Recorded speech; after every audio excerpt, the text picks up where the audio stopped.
You poured 100 hours into Final Fantasy X. You defeated sin, traveled across the game, and stood against death itself. You are a hero. And then Dark Philfor hits your entire party with energy blast, and everyone evaporates. Game over. You stare at the screen bewildered, like, what just happened? You filled out the sphere grid and you got your celestial weapons, but you just hit a brick wall at 1,000 miles an hour. That brick wall is the Final Fantasy X endgame. Super bosses like the Dark Aeons and Nemesis exist on a plane where your story complete stats are a rounding error. Their attacks are designed to wipe your party off the map before you even get a turn. This is the world of stat maxing here. It is not about filling in a few empty nodes anymore. It's a total renovation, demolishing your character's foundation to rebuild them as deities as you see fit. Most players chase strength first, but many overlook the unassuming hero that is magic defense. Strength lets you dish out punishment, sure, but magic defense lets you survive punishment. Maxing it out to 255 turns run-ending spells into minor annoyances. It's the bedrock of an unkillable party, and today we're laying the foundation. We're going to learn how to farm magic defense spheres. Now, stat maxing is a glorious, repetitive, and rewarding loop. Before we zero in on one stat, let's look at the grand plan real quick. The entire endgame is powered by one person, the monster arena owner in the Calmlands. He tasks you with capturing monsters all over the game using weapons with the capture ability. This is mandatory. Every monster you capture can be fought again, but the real prize is the new things he creates for you when you capture specific sets of monsters. These creations are your factory for stat spheres and other crucial items. This creates the core endgame loop. First, you capture monsters to unlock creations in the arena. Unlocking these creations rewards you with the key items like the 99 Doors of Tomorrow needed to customize Overdrive to AP onto your weapon. That ability is the key to the legendary Don Tomberry AP trick, which can grant you 99 sphere levels in a single fight. With all that AP, you can finally farm that sphere themselves. Now, the Monster Arena is the only place to reliably get them. Juggernaut drops strength spheres, Tankit drops defense spheres, and our target, One Eye, drops the magic defense spheres we're going after. The loop is simple. Use the arena to get strong enough to farm spheres, then use the spheres to get even stronger. Our mission is to unlock the Magic Defense Spheres Factory, a species conquest creation called One Eye. To do this, you need to capture 4 of each flying eyeball type theme. Here's your shopping list. Floating Eye, found in the Mihan High Road. Burr, found in the Thunder Plains. Evil Eye, found in the snowy areas of the Macalania Woods. The Ereban, found in the path and caves of the Mount Gagrazet. And Floating Death, found inside the optional dungeon Omega Ruins. Be careful, homie. This one is an in-game enemy and can inflict confusion, which is the most annoying status effect in the game. Now, a few tips for the hunt. Use a character with the First Strike weapon ability to prevent ambushes. Now, Waka is a great choice for capturing thanks to his high accuracy. Have one person as a dedicated capturer and let the other 2 weaken the target. Once you have 4 of each, return to the Monster Arena owner and One Eye will be available to fight. Or this is what you can do to make your capture even better. If you can get a capture weapon and customize it with Stone Strike and give it to Waka with his accuracy, he will capture enemies within seconds, okay?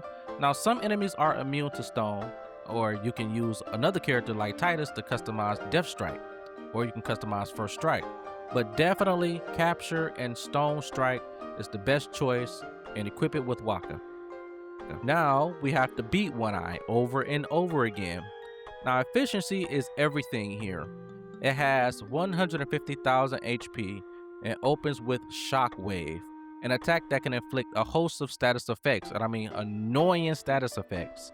Our goal isn't a fair fight here. it is to annihilate it before it even gets a real turn. The key concept is an overkill. A normal win gets you 1 magic defense sphere, but an overkill grants you 2 of them. This literally cuts your farming time in half.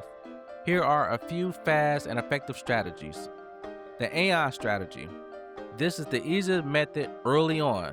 Simply summoning Yuna's AI and Anima and uses Overdrive Oblivion. This should be more than enough to overkill One Eye from full health. The Mega Sisters also work well. The Overdrive Rush strategy. If your characters are strong enough, have their overdrive gauges full before the fight. Use Orange Banishing Blade to inflict armor break, then follow up with Titus's Slice and Dice and Wakka's attack reels.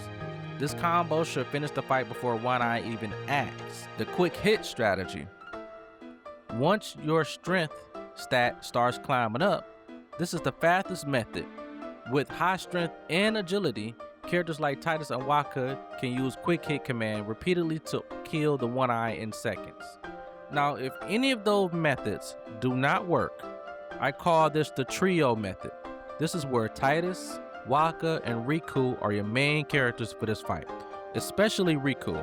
With her overdrive mix trio of 9,999, she can grant the entire party 9,999 strength. If you use Wakka's attack reels and deal his overdrive on the One Eye twice, he will instantly overkill an enemy in 2 turns. That's the best strategy if none of the other strategies do not work.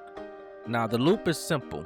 Pick One Eye, use your strategy to get an overkill, and collect your 2 magic defense spheres. You'll also get weapon drops.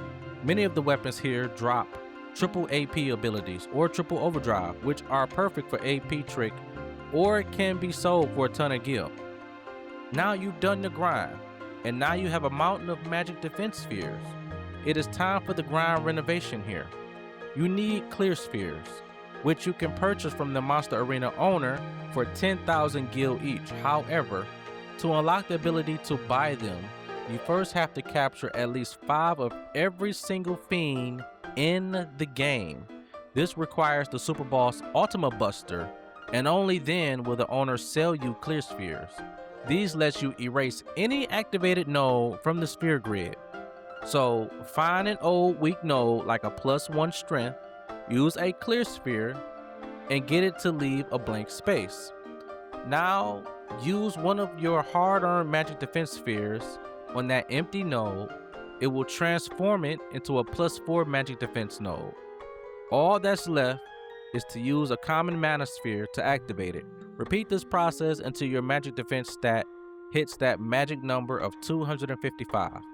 At 255 magic defense, with a shell status active, most magic attacks in the game, even from super bosses, will deal dramatically less damage to you.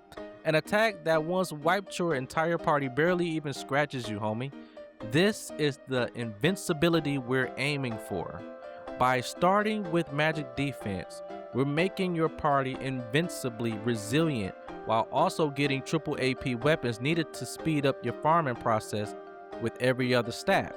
Stat maxing is a marathon, but the feeling of watching a super boss's ultimate attack splash you harmlessly against you is a reward like no other, homie. You are no longer the victim here. You have become a deity with pure tank defense of magic defense. You are game changing itself. If this guide helped you prepare to dominate Final Fantasy X's in-game, be sure to subscribe and ring that notification bell for the next video on the channel of Stat Maxing Journey. And let a brother know in the comment section below which super boss gives you the most trouble. I want to hear your stories from you, bro. I want to hear exactly what you did to conquer your super bosses in this game, as I'm not the best Final Fantasy X player, but I love playing this game and seeing all of the things that you can do in this game. So let a brother know in the comments section of your journey through Final Fantasy X. This game been out for many decades, and many people today are still playing this game for the first time. Let me, the brother, know in the comments section how you feel about this game and your journey with the end game. This is Retro from the Retro Era. Peace out. Happy gaming.